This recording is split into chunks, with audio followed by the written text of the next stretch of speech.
Hello everyone and welcome to Match 2 of Round 1, Season 1.5, Naruto Ultimate Ninja Storm 3 Full Burst League, and I'm here yet again with Darkness X03. How's it going this morning?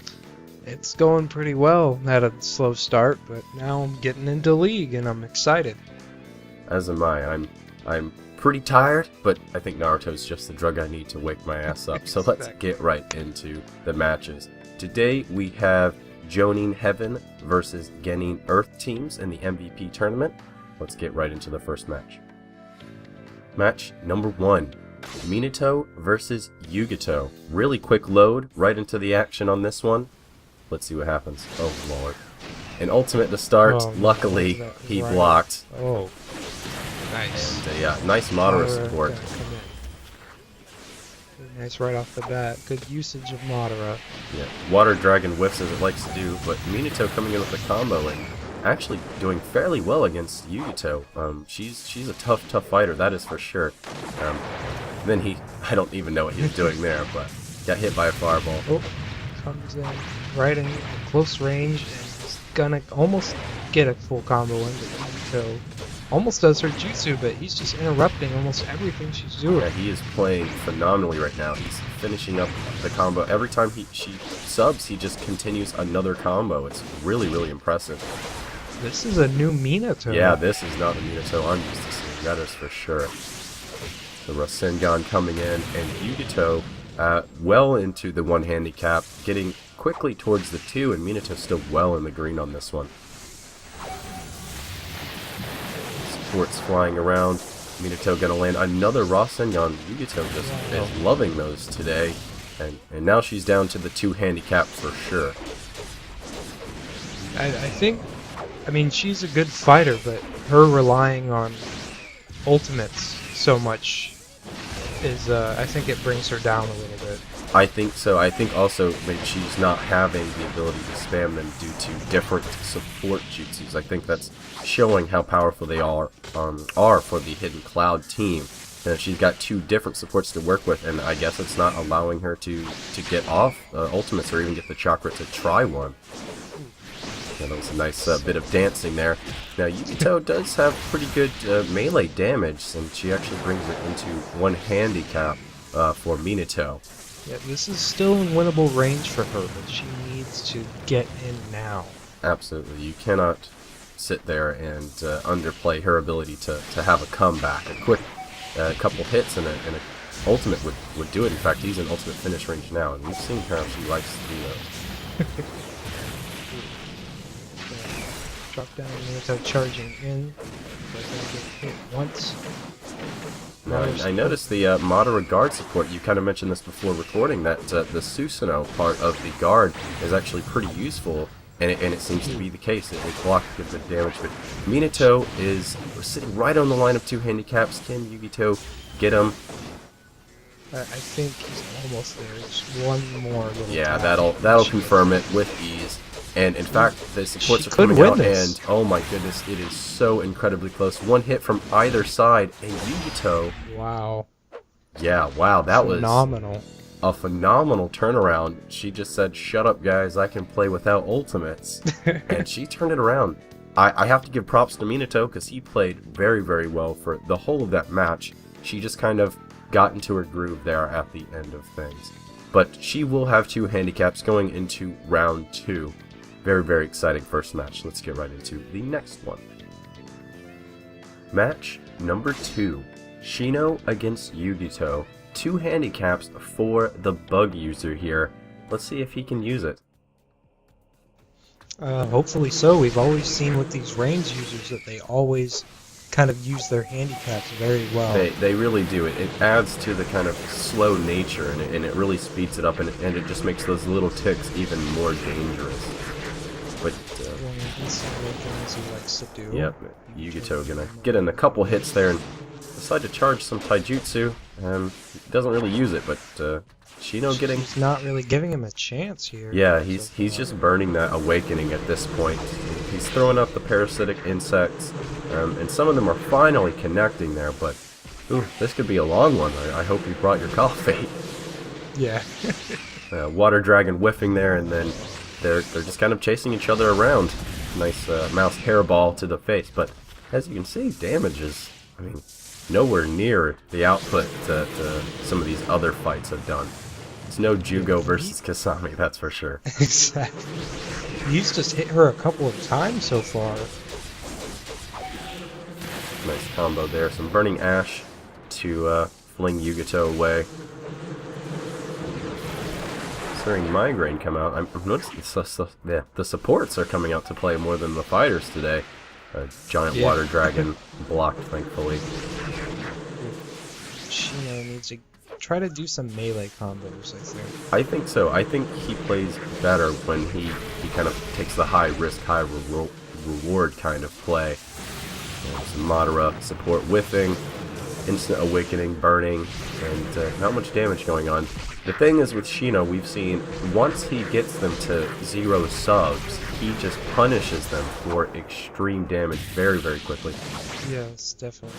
It's always too early to call a match with Shino. It is. I mean, I've seen a couple of matches. I know he took down Pain from essentially 0 health during the regular season, and it was infuriating, I'm not gonna lie. But that just goes to show how strong he can be when push comes to shove. Now, this instant awakening is working against him, I've noticed. Zabuza attack support has come in at least twice now to knock him around. I wonder if Asuma has hit more than Shino has so far. I would be willing to bet that's a yes. But the support's still coming around, flinging each other around. Now, the big thing that we have to note is Yugito has been on Shino pretty well to the point that she's keeping it even through the 2 handicap. Yeah, definitely. But Zabuza support is out. Yeah, he's been knocked out, so that does give Shino yet another advantage in this fight. But I wouldn't count either of these fighters out at this point. They're still way too even for that, and they still have tons of subs, so again, we still got a long way to go on this one. That Shino just got his back. Yeah, all 4 on all sides. Now, who's going to lose the sub battle here? Now, Yugito has the Chakra for some ultimates. I'm curious to see if she'll try one here on Shino. I've been very surprised with her so far today. She's only used 1. Yeah, and it didn't even hit. Usually, if she doesn't hit, she just goes crazy trying to turn into that cat. She's in love with that thing. It was because we talked trash at the beginning that she uses it too much.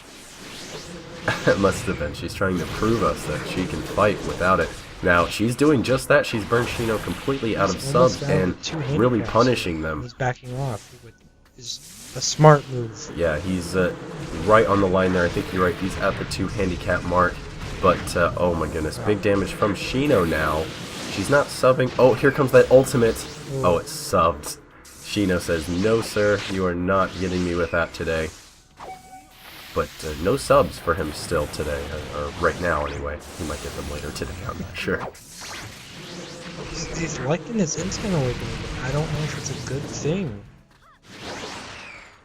I would say no at this point, considering how much he's used it, and the supports have just been flinging him around. Zabuza's been out for a good while now, but I think damage done from what Zabuza was able to bring in terms of damage.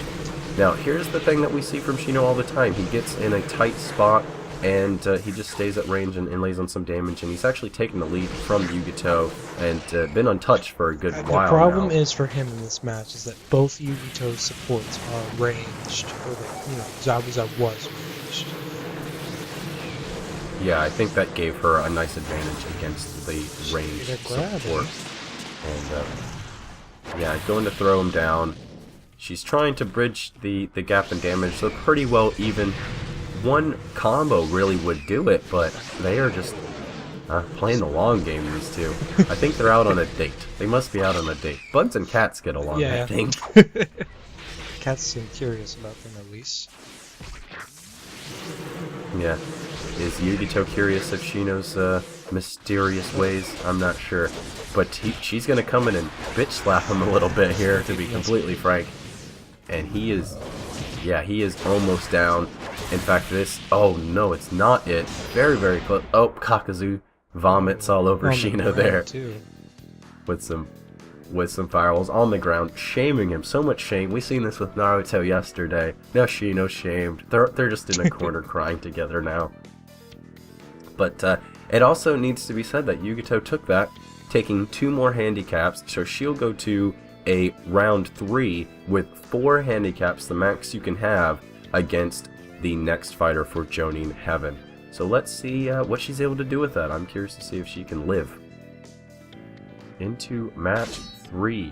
Asuma versus Yugito. Yet another quick load. This should be a good one. Definitely. I'm curious to see if Asuma is just kind of going to be cleanup crew here. He might. I mean, she does have 4 handicaps on her. I mean, isn't that like 4 hits from Asuma to do that much damage? Yeah. Oh my goodness. Already. Geez, that is insane damage. Pretty much a whole bar lost right there. We've seen him do some crazy damage on characters even with him, or when he's in the handicap, so I'm not feeling too good about Cat Lady here, but we'll see. It's possible she could bring this back. Oh, wow. Sorry, I almost threw up in my That mouth is there on ultimate how much damage. That is tons of damage. Holy crap. That was an absolute crap ton of damage from that Burning Ash. Now she's going to counter with her most powerful move, a grab. And yeah, I don't see Asuma coming out of this with a handicap. Oh, I'm not sure how close that's going to get him, but that might get him close to the 1 handicap mark. If she's able to accomplish that even, that would be a huge success on her part. Definitely. And this is what she needs to do if she wants any chance of winning now. Oh. Yeah, she would just have to ultimate spam a good 3-4 more times probably to get anything, but she essentially can't get hit 1 more time. That's Pretty it. much. Yep, done right there. In fact, 1, 2, 3 Nothing. finishes Yugito off there, but still damage done really. Asuma maybe doesn't have a handicap, but he still has to go through 2 full fighters, so she gave her team a pretty significant lead in. And we'll see that in the next match. Match number 4.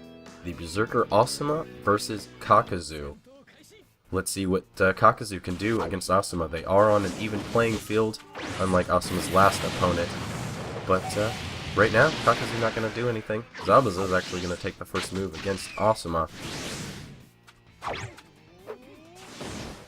Now it's interesting, we've seen this scenario before where Asuma is the last in the lineup, but I don't think he's ever swept before. I think you're right. I don't remember a Strangely single time enough. where he's gone full reverse sweep situation or something like that.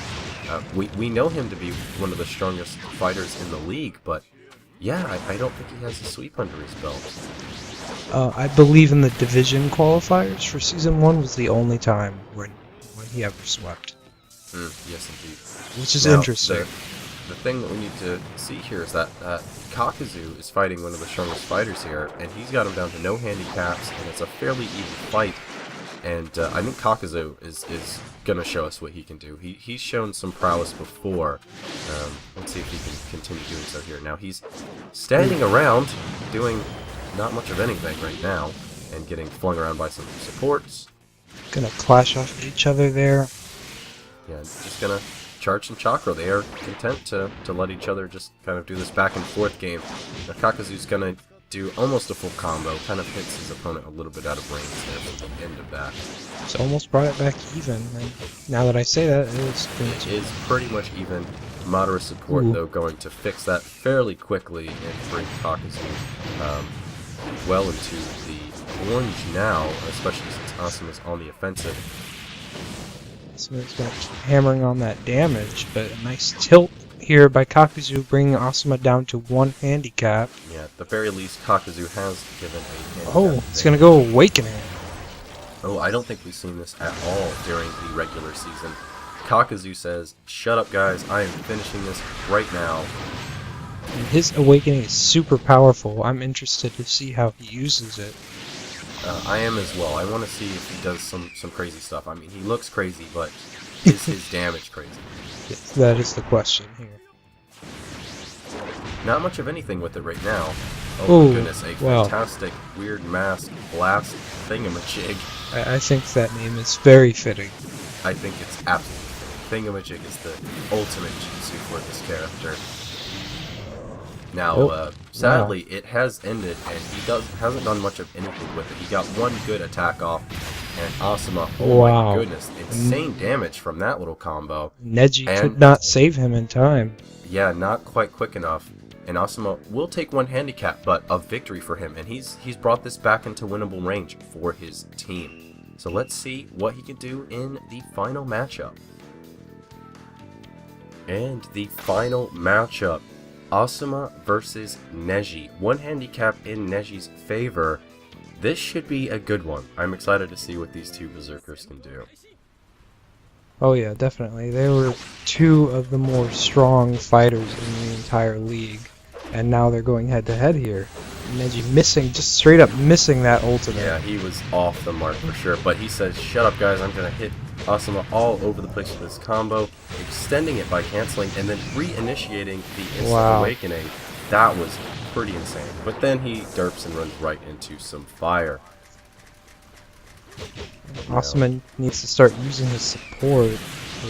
He definitely does. Go. He has a really good one in Madara. But right now, both of them just kind of going up and down with the chakra, letting it come and go as they please. Neji just sitting there in instant awakening. They're going to take a little break there for a bit. And as we've noticed with Neji, he's brutal to other instant awakening users, because if he catches them in his own instant awakening while they're in instant awakening, well, their chakra is just gone.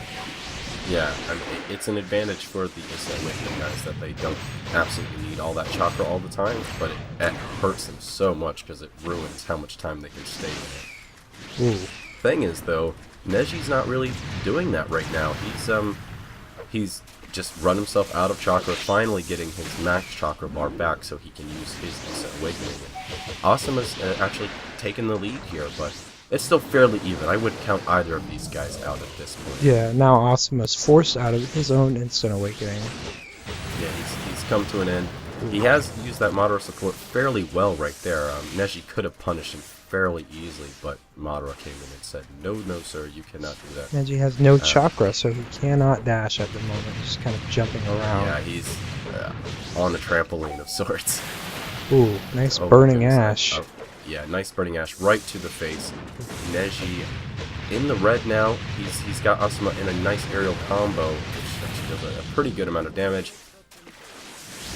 I'm not sure who's gonna take this. I think Asuma has the upper hand here. I honestly want to say that his support is working a little bit better for him. That Zabuza Dragon just hasn't really connected all that much this matchup. I think I agree, and Neji needs to utilize his handicap better. So far, he's just not been using it all that well, but still, he's bringing this back at the moment. Yeah, it's not out of question that he can take this. They are still essentially even on health, both one handicap apiece, both with full max chakra bars, and they're both just going to charge some chakra. This is going to be it pretty. I believe soon, it'll be up to quick of the draw at this point. It will. Who gets the first sort of combo off that the other one cannot get out of? That will be the deciding factor here. Finally, it's over. Oh my goodness. Zabuza finally comes in and does something useful there, and actually combos from his own support jutsu. It looks like, It looks like Zabuza wins. Yeah, I don't know who was fighting in this one, but Zabuza, as a support, takes it for his team fairly nicely there at the end. I think that was a nice wrap-up to the matches.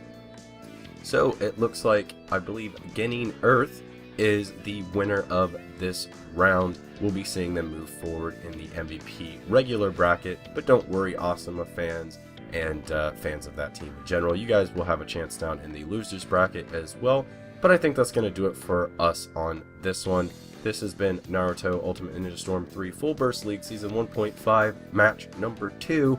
Hope you guys enjoyed, and we will see you on the next one. Bye, everyone. Bye.